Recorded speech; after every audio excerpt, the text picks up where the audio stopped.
स्वामी समर्थ. जय जय स्वामी समर्थ. अवधूत चिंतन श्री गुरुदेव दत्त. श्री स्वामी समर्थ सेवा या माझ्या यूट्यूब चॅनलमध्ये मी आपल्या सर्वांचे अगदी मनापासून स्वागत करत आहे. गुरुवारपासून सुरू करा ही प्रभावी स्तोत्राची सेवा.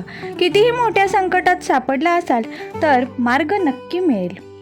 तुमच्या आयुष्यामध्ये काही अडचणी आहेत, कोणीतरी आरोप केलेले आहेत किंवा कोणीतरी तुमच्यावर संशय घेतलेला आहे, कोणीतरी तुमच्या चारित्र्यावर वाईट बोललेलं आहे किंवा तुमच्यावर अचानक एक वाईट वेळ आलेली आहे ज्यातून मार्ग काढायला सुचत नाही आहे. मग ती वाईट वेळ कुठल्याही थराला असो, म्हणजे जसं सांगते की कोणीतरी तुमच्यावर केस केलेली आहे, तुम्हाला अटक होणार आहे, तुमची काहीही चूक नसताना आरोप प्रत्यारोप तुमच्यावर केलेले आहेत. जर असं असेल तर आजचा व्हिडिओ तुमच्यासाठी आहे. खरंच तुमच्या आयुष्यात अशी काही अडचण असेल, खूप अतिशय अवघड असं संकट आलेलं असेल, एका स्तोत्राचे तुम्हाला पठण करायचे आहे. ते स्तोत्र आहे घोर कष्ट उद्धार स्तोत्र, ज्याला आता काही लोक अघोर कष्टोद्धार स्तोत्र देखील म्हणत आहेत. याचं तुम्हाला पठण करायचं आहे. हा व्हिडिओ आज जो कोणी बघत आहे आणि ज्याच्या आयुष्यात खरंच अडचणी आहेत असं तुम्हाला वाटत असेल तर हा व्हिडिओ त्यांच्यापर्यंत नक्की पोचवा.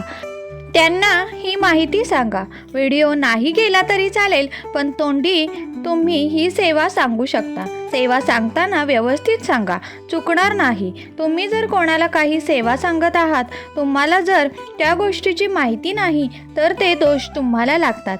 मला तरी वाटतं की सांसारिक आयुष्यात इतके दोष आहेत की अजून कोणाचेच दोष आपल्याला घ्यायचे नाही आहेत. सेवा सांगताना व्यवस्थित सांगता येत असेल तर सांगा, नाही तर राहू द्या. आता सेवा काय आहे? घोर कष्ट उद्धार स्तोत्र हे इतकं दिव्य, इतकं प्रभावी आहे. जर एखाद्या महिलेचा त्याच्या पतीपासून डिवोर्स होत आहे, तिचा पती तिला फारकत मागतोय, पण त्या महिलेला त्याला सोडायचे नाही आहे, तिला संसार करायचा आहे, तर अशा वेळेस काय करू शकतो? किंवा सासू सासऱ्यांनी तिच्यावर आरोप केलेले आहेत, खूप अशा गोष्टी आहेत. सांसारिक आयुष्यात खरंच खूप अडचणी चालू आहेत. अशा वेळेस त्या महिलेने काय करायचे? त्या महिलेला संसार करायचा आहे, त्याच्यासाठी वेगळी सेवा आहे. पण खूप लवकरात लवकर खूप मोठे संकट आले आहे की त्याची तुम्ही कल्पना पण नव्हती केली की आयुष्यात असं काहीतरी होऊन जाईल. असं जर असेल तर घोर कष्ट उद्धारक स्तोत्राचं तुम्हाला पठण करायचं आहे.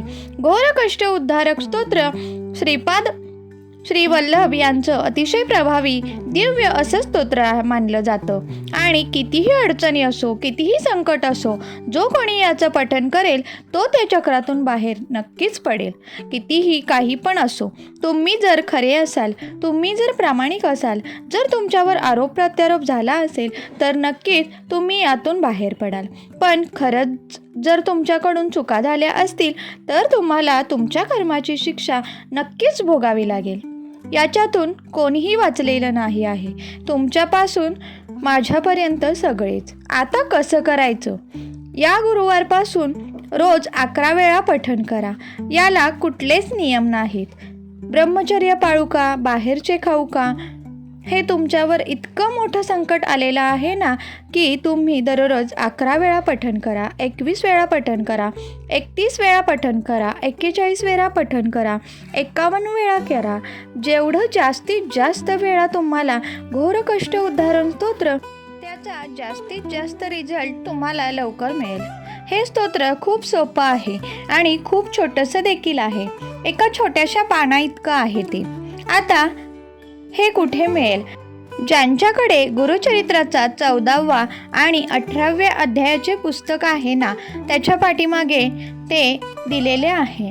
ज्यांच्याकडे हे 2 अध्याय नाहीत त्यांनी गुगलवरून डाउनलोड करा, त्याची प्रिंट काढा, नाहीतर मोबाईलवर जरी वाचलं तरी काहीही हरकत नाही. एकदा वाचा, दोनदा वाचा. संस्कृतमध्ये आहे त्यामुळे हे उच्चार करायला अडचण होईल. तुम्ही किती शुद्ध भक्ती भावनेने करताय ना, बास. बाकी सगळं देवावर सोपवून द्या. आता जरी तुम्ही सेवेला सुरुवात केली या क्षणाला तरीही चालेल किंवा गुरुवारपासून केली तरीही चालेल. महाराजांच्या समोर बसा. सगळी दुःख, व्यथा, सगळी संकटंसुद्धा त्यांना सांगा की महाराज, असं असं संकट माझ्या आयुष्यात आलेलं आहे. या संकटात मी सापडलेले आहे आणि ते सगळं बघणारे आहेत. महाराज, तुमचं जे काही चाललं आहे ना ते सगळं महाराजांना माहिती आहे. तुमचा लेखाजोखा महाराजांकडे आहे. म्हणूनच माणसांना घाबरू नका, मात्र देवांना नक्की घाबरा. आणि जर तुम्ही प्रामाणिक असाल ना तर देव तुम्हाला नक्कीच मदत करतील. सगळी दारं जेव्हा बंद होतात ना तेव्हा महाराजांचा दरबार आपल्यासाठी उघडा झालेला असतो. असंच एक मनात धरा. माझं सगळं आयुष्य थांबलेलं आहे, पण महाराजांचा दरबार अख्खा ब्रह्मांड ज्यांच्या मुठीत आहे त्यांचा दरवाजा माझ्यासाठी उघडाच आहे आणि मला आता सेवा करायची आहे. काहीच घाबरू नका, कुठलीच अडचण येणार नाही. सगळ्या अडचणींवर महाराज मात करतील. तर महाराजांसमोर हे सगळं बोलून बसून तुम्हाला दररोज ही सेवा करायची आहे. 12 ते 12:30 या वेळेत मात्र सेवा करू नका. नंतर तुम्ही सेवेला सुरुवात करू शकता. अगदी पहाटे, सकाळी, दुपारी, सायंकाळी ही सेवा करू शकता. अखंड नामस्मरण करा. नामस्मरण करताना तुम्हाला घोर कष्ट उद्धारण स्तोत्र सांगितले. तुम्ही हे महाराजांसमोर बसून करू शकता. चालता, बोलता, फिरता किंवा काम करताना सुद्धा करू शकता. पण आपलं ज्यावेळेला आपण इकडे तिकडे करतो त्यावेळेला आपलं मन स्थिर नसतं. आपलं मन असंही इतर वेळेला इकडे तिकडे भटकत असतं. जेव्हा देवासमोर बसून मन लावून पठण कराल, तुम्हाला जेवढ्या वेळा शक्य आहे तेवढ्या जास्तीत जास्त वेळा हे पठण करा. कोणतेही दुःख आले, अडचणी आल्या तर सेवा वाढवायची असते. आता तुम्ही विचारा, 11 वेळा करू का, एवढंच करू का, तेवढंच करू का, 51 वेळा, 101 वेळा करून बघा. 8च दिवसात तुमच्यावर भली मोठी संकट आलेली असतील ना त्यातून मार्ग निघेल. हा शब्द मी तुम्हाला देते. गुरुवार ते गुरुवार सेवा करून बघा. अनुभव आल्याशिवाय राहणार नाही. एवढं दिव्य आणि प्रभावी असं दत्त महाराजांचं हे स्तोत्र आहे. घोरकष्ट उद्धारण स्तोत्रम. बरेच माझे स्वामी भक्त आहेत जो त्यांच्या नित्यसेवेमधला हा एक अविभाज्य भाग म्हणून पठण करतात. जे काही नवीन आहेत अर्थात मांसाहार वर्ज्य आहे बरं का. बाकी कुठलाच नियम याला पाळायचा नाही आहे. म्हणजे मांसाहार करायचा असे अजिबात नाही. मांसाहार तुम्ही खायचा नाही. मांसाहार वर्ज्य करायचा आहे.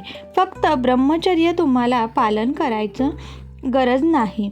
या सेवेवर इतका भर द्या, इतका भर द्या.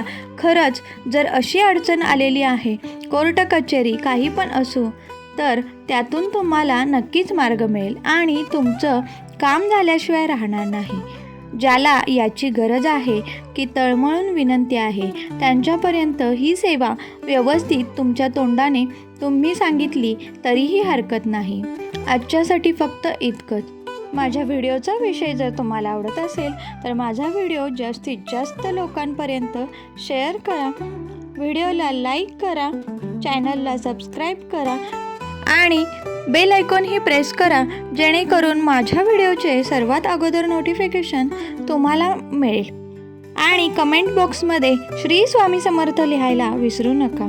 श्री स्वामी समर्थ. जय जय स्वामी समर्थ. अवधूत चिंतन श्री गुरुदेव दत्त.